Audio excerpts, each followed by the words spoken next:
कुरुक्षेत्र की रणभेरी बजने ही वाली थी। हवाओं में मृत्यु की गंध और धर्म की स्थापना का संकल्प घुला हुआ था। उसी समय एक घोड़ा धूल उड़ाता हुआ युद्ध भूमि की ओर बढ़ा। उस पर सवार था बर्बरीक। भीम का यह पौत्र अपनी तरकस में केवल 3 बाण लिए काल की गति को मोड़ने का सामर्थ्य रखता था। उसकी माता ने उसे विदा करते समय एक कठिन वचन से बांध दिया था, बेटा रण में सदा उसी का साथ देना जो पक्ष हार रहा हो। दोपहर की तपती धूप में कुरुक्षेत्र की सीमा पर एक विशाल पीपल के वृक्ष के नीचे बर्बरीक का मार्ग एक ब्राह्मण ने रोका। वह ब्राह्मण साक्षात मायापति श्री कृष्ण थे। उनके चेहरे पर एक गंभीर शांति थी और आंखों में पूरे ब्रह्मांड का रहस्य। ब्राह्मण ने बर्बरीक की शक्ति पर संदेह प्रकट करते हुए एक चुनौती दी, क्या तुम अपने एक बाण से इस वृक्ष के प्रत्येक पत्ते को भेद सकते हो? बर्बरीक ने शांत भाव से अपना धनुष उठाया और एक दिव्य बाण का संधान किया।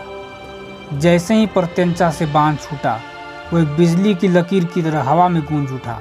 तीव्र गति से चलता हुआ बाण वृक्ष के हजारों पत्तों को एक एक कर चिन्हित करने लगा। उसी क्षण श्री कृष्ण ने चुपके से एक पत्ता अपने पैर के नीचे दबा लिया। बाण ने पूरे वृक्ष को क्षण भर में छिद्रित कर दिया और अंत में ब्राह्मण के पैर के पास आकर स्थिर हो गया। वह बाण वहीं हवा में तेजी से घूमने लगा, जैसे वह अपने लक्ष्य को पाने के लिए व्याकुल हो। बर्बरीक की गंभीर वाणी गूंजी, हे विप्र, अपना चरण हटा लीजिए। मेरा बाण मर्यादा का पालन कर रहा है, अन्यथा यह आपके चरण को भेद कर उस अंतिम पत्ते को भी नष्ट कर देगा। श्री कृष्ण के सामने अब सत्य स्पष्ट था। बर्बरीक वह अजय योद्धा था जिसे रणभूमि में शस्त्रों से पराजित करना असंभव था।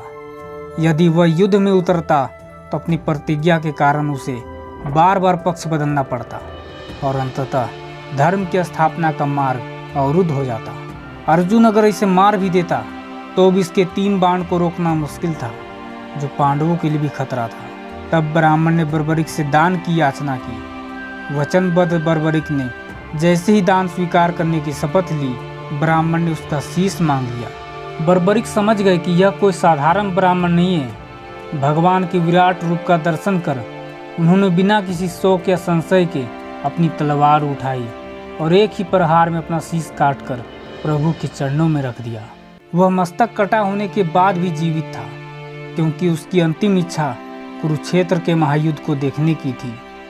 श्री कृष्ण ने उस मस्तक को एक ऊंची पहाड़ी पर स्थापित किया, जहां से वह अजय योद्धा पूरे धर्म युद्ध का साक्षी बना। युद्ध के अंत में जब पांडवों में विजय के श्रेय को लेकर द्वंद्व हुआ, तब उसी शीश ने गवाही दी कि हर तरफ केवल कृष्ण का सुदर्शन चल रहा था।